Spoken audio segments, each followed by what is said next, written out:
They was like, why you ain't get 30? I was like, bro, I didn't know. Boston up by 1. Doncic, the handles. A fade. It's pure. Luka Doncic. Sometimes it's like playing the chess. You got to take your time and see the moves. Doncic down to 3 seconds. 2 seconds. Doncic for the win. Oh, yeah. Luka Doncic. The dagger.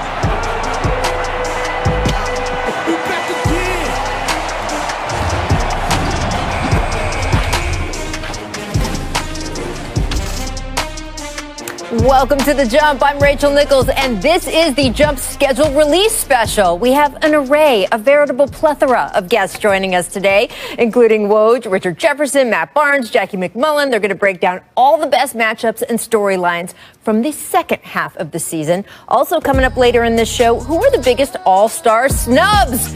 Everyone's favorite conversation the day after the rosters are announced. Matt Barnes and RJ are going to join me to discuss that. And remember, if you are adding someone, you have to replace someone who's already in. Those are going to be the rules. First, though, let's get to some second half schedule highlights. Here we go. Starting with the NBA on ABC slate on April 4th. It's Lakers-Clippers in a potential Western Conference Finals preview right here in LA. And then on April 10th, it's going to be Lakers at Nets. Woo, we all want to see that one. Nets won the first matchup earlier this season. But remember, no Anthony Davis or Kevin Durant, so hopefully both teams will be at full strength by then. Now, over on April 17th, we have Warriors-Celtics. Steph Curry averaging 30 this season. Can the Celtics dynamic duo of Jaylen Brown and Jason Tatum show him down? Tune in and find out for that. On April 24th, the Lakers visiting the Dallas Mavericks. LeBron versus Luka in a matchup that is sure to have some playoff implications, so lock in for that one. And on May 2nd, it's the Nets against the Bucks. You may recall back on January 18th, these teams played one of the best games of the season, just nonstop back and forth buckets, so that should be another good one. And we can take a look at some notable games on the ESPN slate as well in the second half. March 17th, we have Clippers-Mavs in a playoff rematch. April 14th, we have a Nets-Sixers matchup. Teams, of course, currently atop the Eastern Conference. April 25th, it's Celtics-Hornets. Could this be a Gordon Hayward revenge game? We also have rematches of both conferences finals matchups from last season coming to you in May. All right, at this time, I'd like to welcome in our senior NBA insider, Adrian Wojnarowski. Good to have you back on the show. And Woj, we've never talked about a regular season schedule that goes well into May, but here we are. There have been a lot of postponements in the first half of the season as well, with the Spurs being the most recent team to go through it. So what is the league's plan for makeup games in the second half? Well, the Spurs, Rachel, and Memphis, they're going to play 40 games in the second half. They're scheduled to play 40 games. The Washington Wizards, who also lost a number of games to postponements in the first half, they'll play 38. And remember, they were able to make up a few of them already because they had their trouble earlier than Memphis and San Antonio. But as we get into that second half, if there are postponements and if other teams get hit, you know, you're looking at the possibility the league won't be able to make up all of those games before the playoffs. They don't want to push back the start of the playoffs or the finals. They want to keep it on schedule. So they're at the mercy in the second half of how COVID hits and how many games they may lose in that window. Yeah, and look, they've got that looming deadline of the Olympics, right? They don't want to go up against the Olympic Games. They want their players to at least be available for the Olympic Games. So it is important they try to stay on point from here on out. And I mentioned the Spurs before. They're among the teams that have more than half their games scheduled for the second half. So what do you think they are going to do? Do you think that maybe, hey, not every team's going to play 72 games? Will we get to that point? It's certainly possible, Rachel. And, you know, we had that last year when the season stopped. Some teams had played more than others going into the bubble, you know, and win percentage became the criteria for the postseason. I think for Memphis, as they try to integrate a healthy Jaren Jackson here at some point in the second half back in without real practice days, all of these teams, especially, you know, Memphis, San Antonio, but really as you move down, almost no teams are going to have 2 days off. You're going to have your back-to-backs, but you're going to be playing really every other day.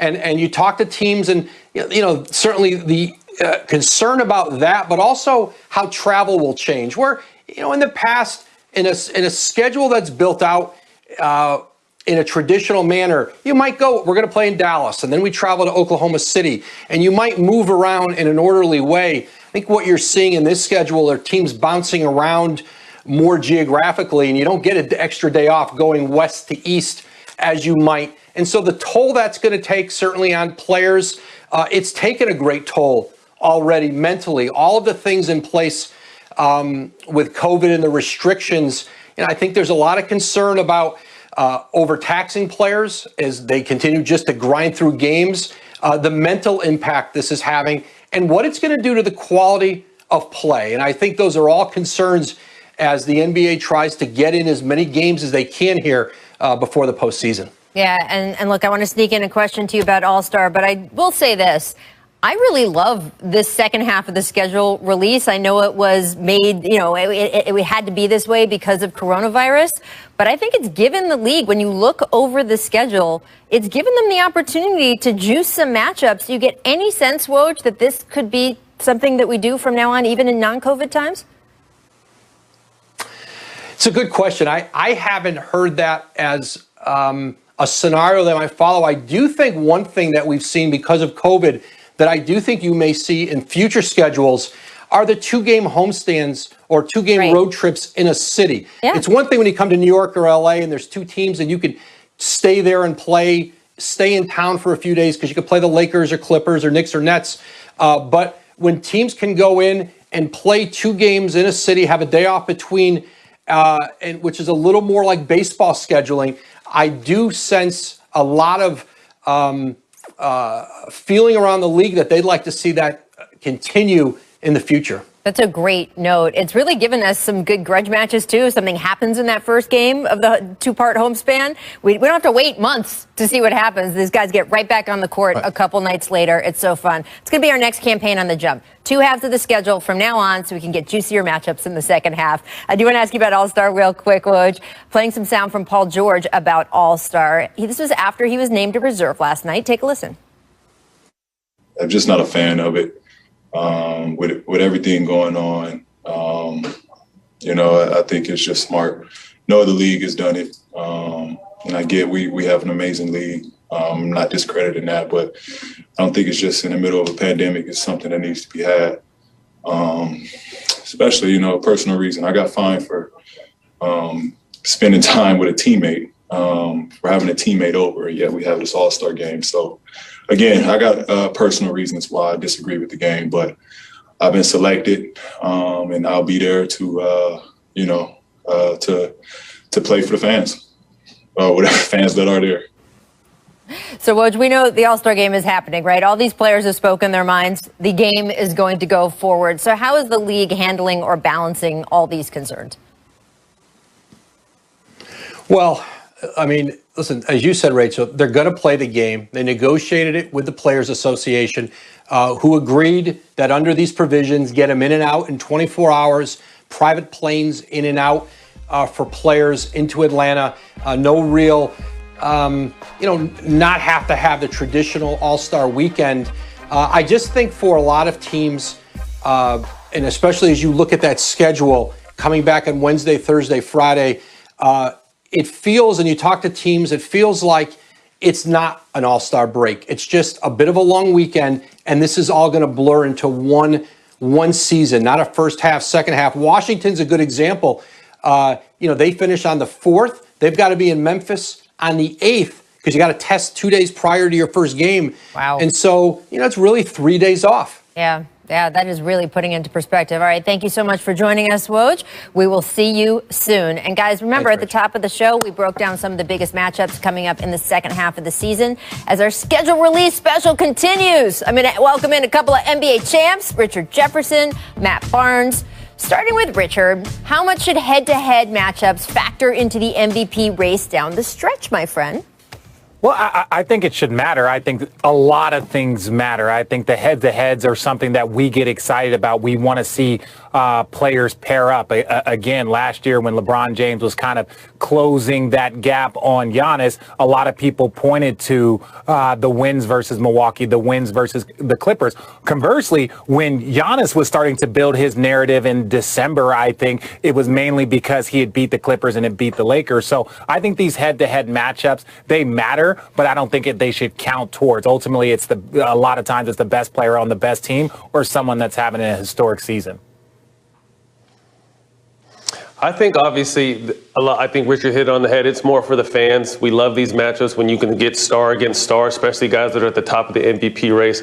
But obviously, it's the body of work. But to me, I would just love, and I know we've talked about this before, I would love for it to expand through the playoffs because I'm tired of seeing MVPs take their team to the first or even second round. To me, MVPs is the guy you can go to down the stretch and the guy that's going to take his team hopefully to the conference finals, or to the NBA finals. So I wish they would just expand, make it the entire season, not just the regular season. Well, I have a platform of awards reform, Matt Barnes, but there are a lot of people who feel that this should be something that goes through the playoffs. Now, that, of course, might discount the regular season more, which is something the NBA doesn't want because they want people to buy tickets for those games when people could eventually be back. But there are discussions about, do we have the right awards? RJ, my thing. I think that the MVP should be for who the best player in the league is. And if someone does put up historic offensive numbers or stats for that season, they should get rewarded with a separate award, which is what every other major pro U.S. sports league does. That being said, if you did it that way, or maybe even in the current system, do you think that a star with two other stars on his team, and this year it is Kevin Durant with the Nets, before it was any of the Warriors, KD, Steph, Clay, right, Draymond, those guys. Do you think if you up to three superstars, you can win the MVP? I don't think so. I think you go back in history, I feel like Magic Johnson might have done it. I feel like Larry Bird. But how many players have really won it with three superstars? You could say Michael Jordan did it with Scottie Pippen and Dennis Rodman on his team. But if you're talking about three offensive weapons, three offensive stars where you had in Golden State, you had in Miami, I truly believe, with D-Wade, Chris Bosh, even though Chris Bosh took a lesser role, I think it's very, very difficult to make that MVP because on a lot of given nights, like we're talking about James Harden should be in the conversation, but a lot of it has to do with him stepping up in the absence of Kevin Durant, who is probably the best player on their team. So it just becomes very, very difficult when guys are alternating, dominating when you have three players of that caliber. Agreed. Again, Richard hit it on the head. It's tough when you have three go-to stars on the offensive end because these guys take turns. So normally if you have one or two guys, those one or two guys, AD and LeBron have to go every single night. With Brooklyn's situation, you have the luxury of, unfortunately, not having Kevin Durant for a little while when the team doesn't really miss a beat. So it's tough when you have three guys, three alphas on the offensive end to, really determine whether they're MVP worthy or not. But at the same time, when you have three superstars, the goal should be championship, not MVPs. Right. And look, I know fans kind of can get upset if they feel like the stars on their team were, quote, discounted. Like a lot of the Warriors fans are like, wait, if that was the rule for our guys, it should be the rule for the Nets. There's no rule, obviously. It's what individual voters decide is important to them. And there's a real cross-section making up that voting pool. That being said, if you look at the voting results over the years, the tipping point for voters seems to be between those 2 and 3 stars. 2 stars on a team, Scottie and MJ, we can go example after example. They will vote for one of those guys. Having a second big star doesn't seem, at least historically, to put off voters. It's once you get to 3 or maybe even 4 big stars on the team, that's where it breaks down. And we just haven't seen voters reward guys who are in that situation. We will see, though, how that second half of the schedule lays out for the Nets and whether any of their guys come to the fore. We will keep talking about the schedule later in this show. We're also going to show you Luka's game winner from last night. The Mavs back at 500 on the season. Whether they are going to take a second half sprint here, we'll look at their new schedule. All right, let's talk all-star reserves, friends. We're going to start in the Eastern Conference. Named last night, a good mix of returning guys, but a few new faces. Zach LaVine, Julius Randle, Jaylen Brown. Per usual, there was an uproar afterward about snubs, Richard, snubs. I don't want no snubs. So I'll start with you. Who belongs on the squad that didn't get the nod? But remember, if you add someone in, you must take someone's name off the board. Go. Nikola Vucevic does not belong on that team. I think it needs to be Sabonis. Now, I'm not saying that Vucevic isn't great. His team is just not performing at a level, and a lot of times we use that against players. Sure. But then you go and look at Sabonis. His numbers are great. And then you go and look at his team. His team is playing well. They traded players. They traded out Victor Oladipo. They bring in Karis LeVert. Karis LeVert is not playing with the team. And all he did was step up and put them in the fourth place in the Eastern Conference. And we're not talking about one of those like, oh, we're just okay. They're literally playing quality basketball with a brand new coach, and he is doing a great job. I think he belongs. He should have got it over Vucevic. That's a good take.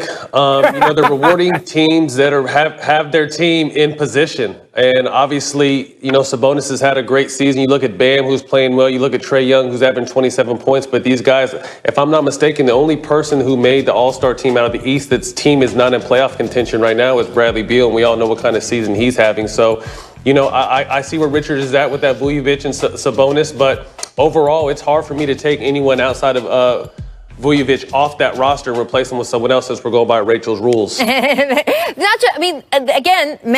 this is physics. You cannot jam an extra human on there unless you take a human out. Right. I am just saying. All right, I want to move on to the West, mostly vets with guys like CP3, Damian Lillard, who should have been in the starter. Anyway, Paul George, Donovan Mitchell, Rudy Gobert, Zion, the only first-time All-Star here. Now, Anthony Davis got the nod. He's unlikely to play due to injury.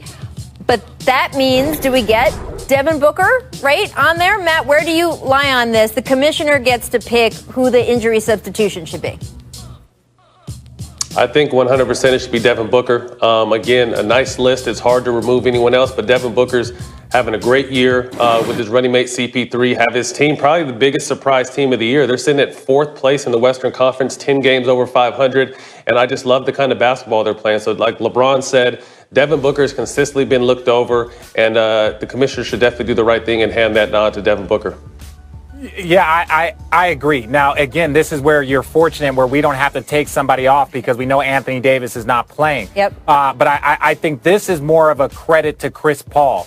Right. The minute Chris Paul got on that team, even though Devin Booker is putting up great numbers, which he has done for multiple years in his career, cracking the All-Star game last year, I think you look at it and you're like, well, the only reason why they're truly in fourth place is because Chris Paul brought a level of calm, security, veteran leadership. So that's why he was an All-Star in OKC last year. That's why he's an All-Star this year. People are giving him the credit for the success for the Suns and not Devin Booker. But I think Devin Booker will get it with Anthony Davis sitting out the All-Star game. That's a great point, because when you say people are giving him credit, it's the coaches, right? The coaches are the ones who pick the reserves, and coaches love vets. So, yeah, I am not surprised it fell that way. Not all coaches love vets. It's secure coaches that are secure.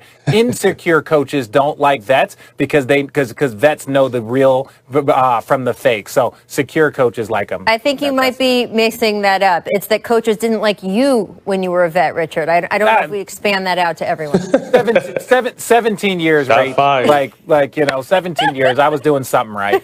Absolutely. Many things right. I'm gonna keep ragging on you because we only put that little thing up in the corner. This man has been in 4 NBA finals. Hey, I had good teammates. Yeah, but I give them all the credit, just like Chris Paul deserves a lot of that credit. He gave 110%. All right, coming up, the Celtics have 2 All-Stars, but they are currently under 500 on this season. Do you question whether those were deserved All-Star nods? Jackie McMullen is going to join us next. We're going to discuss more of the schedule here on The Jump.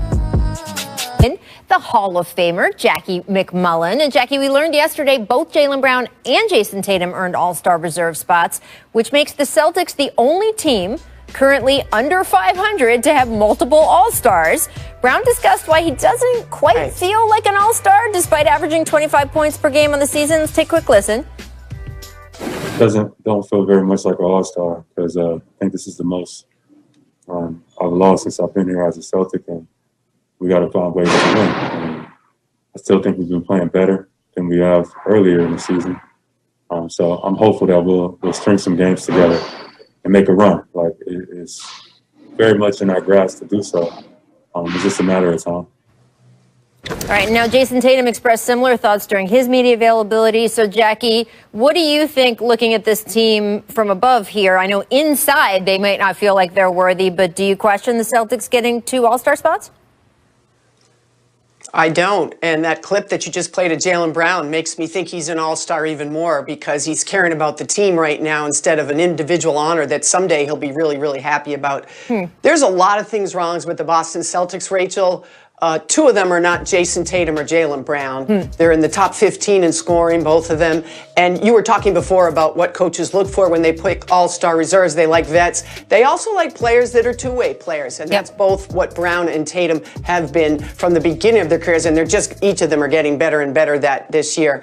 Marcus Smart will help when he comes back, but Kemba isn't Kemba. We've talked about that ad nauseum. You know, they need a big wing that can defend. They need someone that can facilitate. They need someone can pass the ball more for them and someone that can work off the dribble. And you know what they need? They need Gordon Hayward. Another guy that, as you're describing that, I was like, wait, they had one of those.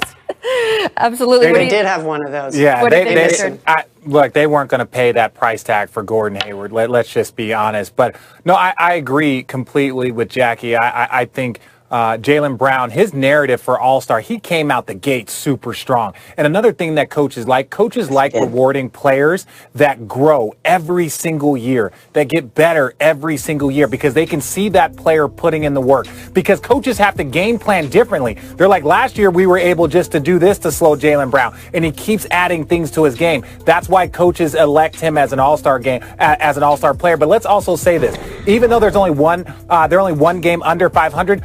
There's only 3 teams in the Eastern Conference that are 2 games or more above 500. So they're kind of right in the middle of the pack when you look at comparing them to other teams in the Eastern Conference. There's only 3 there. So everybody else is basically where the Boston Celtics are below. Great point. You know, this team is 1 game under 500, but they can go on a 3 or 4 game winning streak and be a top 4 team in the East. Tatum and Brown are one of the best young duos we have in this game. So I completely agree. They both definitely deserve to be an All-Star. But Richard, you understand, you remember back when we played, the dog days of the summer was that January time getting to All-Star break because everyone was looking forward to a break from your team, a little recovery, a little relaxation. Look for Boston to kind of do the same things. Although Jackie pointed out they do have some holes, I think this short break will do them some good. And like I said, they're a 4 or 5 game winning streak out of being a 3rd or 4th place team in the Eastern Conference. Let's not kid ourselves. Anybody is that kind of winning streak about being 3rd or 4th in the Eastern Conference because there's only 4 teams over 500 still right now. Still only 4 in the entire conference. Jackie, this is a problem. It's been getting to me. I want to talk about the Mavericks too, who, like the Celtics, a bit underachieving during the first half of the season. Last night, we were reminded why the expectations were initially so high for Dallas and Luka Doncic coming into this year. Now, one hurdle they will need to overcome is the 10 back-to-back games they have scheduled for the second half of the regular season. Take a look here. This is tied for second most. Given the injury concerns for Kristaps Porzingis, definitely something they're going to have to mitigate. Richard, do you expect the Mavs to be better in the second half, given especially this hurdle with the schedule that we just got today? Well, you don't want to say things can't get worse because always things can get worse. But if you look at the injuries, the lack of the travel because of COVID that they had to deal with, players being stuck in certain places, you knew that they were going to get off to a slow start. And again, like Porzingis not being at the level. And I think now they're kind of warming up into their season, which you see a lot of teams do. They didn't have the great offensive efficiency that they had last year. But the entire league has jumped up offensively. So I'm not surprised, again, kind of similar to what Matt said about, hey, they're 3 or 4 games away from all of a sudden being right into the Dallas Mavericks are back. So I'm not surprised. I think the expectations, people thought Luka was going to win the MVP, and they thought those numbers were going to be there and their team was going to continue to grow. It's just been a very slow growth so far this year. Well, I think you look at what Luka's done. I think he scored 34 points a game over this 6-1 winning streak that they have. He's going to be fine. I don't worry about him. But if I am the Mavericks and I'm looking at this schedule, Rachel, that you've put up, I do have concerns about Porzingis because first it was the knee. He was coming off. He had to literally get in shape as the season began because of that short off season. Now there's some back stiffness. He's very important to them. He has been really a disaster defensively, which we're not used to with Porzingis. He was an elite defensive player for a part of the time with New York and last year with Dallas. Can he get back to that? Can he be a rim protector with fighting his way through all these injuries? The other guy I think that's really hurt them that's been out has been Max Kleber. He was out, he was back in, now he's out again. So those are the questions I have also. You know, we've talked so much about the missing Seth Curry. If you watch that game last night, you say, maybe Jalen Brunson could be Seth Curry. So that makes you feel a little better. But this schedule to me is concerning because of those back-to-backs, and I can't imagine Porzingis playing a ton of back-to-backs. This team had a lot of hype coming into the season after what they did in the bubble, what Luka personally did in the bubble. So, you know, he was odds-on favorite to win the MVP, and we were all expecting a lot from Dallas. And like Richard said, it just didn't happen that way. But anytime you have Luka, you have a great chance. And this game is all about getting hot at the right time. Take, you know, case in point, the Miami Heat last year, you know, coming out of that 5th seed to make the finals. It's just about getting hot at the right time. The one concern, obviously, is KP and his ability to be able to play over the second half of the season. But I'm also interested to see what they do before the trade deadline. Is there a piece they can pick up or a couple pieces they can pick up to strengthen that roster? But I think the key to this team's success in the second half is KP's ability to be on the floor and be effective. Yeah, you know every night what Luka's going to give you now. Yeah, no interesting to bring that up about the trade deadline, Jackie. We've heard there's rumors out there that maybe the Mavs are even shopping Porzingis. Now, Mark Cuban has come out, strongly denied those. Do you expect them to make some kind of move before the deadline? I don't know about Porzingis. I think this is probably, semantics here. I doubt that they're actively shopping Porzingis, but are they listening? We know one thing about Donnie Nelson. He's always listening to everybody. But I expect Porzingis to be with them going forward. Now, can they make another little move? Sure, and they probably should. We will be watching. It's going to be a good month. 1 month to the trade deadline. That starts tomorrow. The official sort of rumor season is going to open up. So, Jackie, we will be talking to you about a lot of these things in the coming weeks. Thank you so much for stopping by. We'll see you soon. Coming up next on this show, we're going to tell you why the path to a #1 seed is a little clearer for the Nets after we crunch the numbers on their second half opponents. More schedule information coming up next. First, though, here's what the Jump recommends for today. Kirk Goldsberry's NBA All-Star mock draft over on the ESPN Plus app. Who should LeBron and KD? So here are the teams with the toughest second half strength of schedule based on current opponent win percentage. Rockets are first. They have the toughest schedule left here in the second half, followed by the Wolves, Magic, Spurs, and Lakers. Richard, do you buy or sell the Lakers getting a top 2 seed with this schedule coming at them? I'm going to sell it. You know, I'm more concerned about the Rockets and Timberwolves. I think it's going to be a really tough stretch for them, you know, down the line. I'm just kidding. It doesn't matter for those two teams. I was waiting to see if you could sell it. No, the Lakers are going to struggle because they're going to deal with health, and they want to be healthy there. So they're worried about being a top 5. I can't listen to anything else you said after that. If any team doesn't need a top 2 seed, it's the Lakers. If you're looking at a list of the teams with the most games after the All-Star break, the Grizzlies and Spurs scheduled to play 40 games. The Mavs, Rockets, Wizards slated to play 38 games. Washington 11 and 18 right now. But hey, it's the East, so they're only 2 games out of a play-in spot. Matt, do you think their backloaded schedule will help or hurt their chances of getting into the playoffs? Because yeah, it's a lot of games, but it means they have a lot of at-bats too, a lot of games in hand. Right. I think it'll help. I mean, as a team, you want to always control your own destiny. You don't want to have to depend on other teams' wins or losses to dictate your future. So with 40 games, they have 40 games to do it. Hopefully, they'll be allowed to play all of them. But they'll be able to dictate their own narrative there and really, you know, have a chance to do it. Outside of San Antonio, all those teams are trying to fight to get to a playoff spot. So you want as many opportunities to get into those spots as you can. And I think those number of games are going to help all those teams that are on the fringe. And the Wizards have been playing great of late. So I'm excited to see, you know, get a little break and then finish. You want them to finish strong. Ultimately, I think what I think basketball fans should root for is the Washington Wizards to get that 8th spot, or even get the 8th spot and then either play against Philly. You know about the Joel Embiid and Russell Westbrook, or they get, you know, the Brooklyn Nets. And again, there's a ton of fun things there, and you know that that's going to be a fiery series with James Harden and Kevin Durant. So I think I'm rooting for the Washington Wizards to get into that 8th spot just so we can see some really good, 1 seed matchups. Yeah, and look, it could go either way. If you have a backloaded schedule, if you have more games at the back end, Injuries could kill you there. Guys could get just too tired. But for teams that haven't had practice time this season, and we've heard this over and over again from some of the coaching staffs, just having had more reps by the time you get to a greater percentage of your games could be an advantage. We've seen a lot of these teams that were kind of a disaster for the first month or two of the season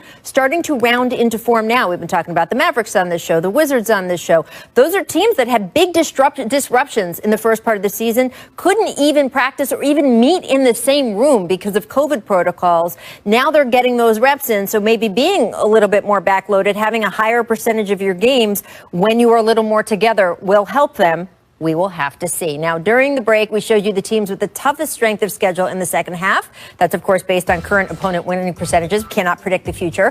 Here are the teams with the easiest strength of schedule, though. The Jazz are first, followed by the Nets, Heat, Mavs, Celtics, and Sixers. So, Richard, the Nets have already been dominant in the first half of the season. This last couple of weeks, they have looked so scary since trading for James Harden, especially. Now they have a, quote, easier schedule in the second half, strength of schedule-wise. What do you expect to see from them? I think they're still going to be figuring it out. I think they have a good rhythm right now. I think they're still going to have some defensive things that they're still trying to navigate. You still have a first-time head coach. You're going to be adding Kevin Durant in. So they're going to be figuring it out. They're still going to be great. But I want to give a compliment to everybody, to the Utah Jazz. They have the easiest strength of schedule left. That means they had one of the more difficult strength of schedules in the beginning, and they are the best team in the league, and they have been dominating the league. So they went through the hardest part of their schedule, dominated better than anybody else in the league. So I just want to give them a little bit of credit. That's amazing because you see it. There's nobody else that's even that close. So shout out to the Utah Jazz. I'm going to put a ton of respect on your name. That's impressive. I was not expecting to see that when that popped up on that graphic. But yeah, that's just me. I think Brooklyn will continue to build. You know, obviously strength of schedule. To me, one thing that scares me about the second easiest schedule is I know they're going to get hot. They're probably going to get the number one seed in the East, but the quality of competition, is that going to prepare them for the playoffs? Obviously, I think their big three will be able to overcome that. But moving forward, what's most important for me, for Brooklyn, is strengthening that front line. Whether it's, guys that are being bought out and bringing them in and really kind of getting some more depth on that front line, because you look at once DeAndre Jordan goes down, Jeff Green's hurt now, KD's out. Those are normally your backup fives. And although that's a benefit on the offensive end, it's a liability on the defensive end. So I'm looking for them to strengthen their front line moving forward. But I think that number one seed in the East is wide open now, considering their strength of schedule. And we're going to have to see how it plays out. Yeah, that buyout market is going to be crazy. Remember, last season, we had the Lakers and Clippers really competing for guys almost just to make sure the guy didn't go to the other team.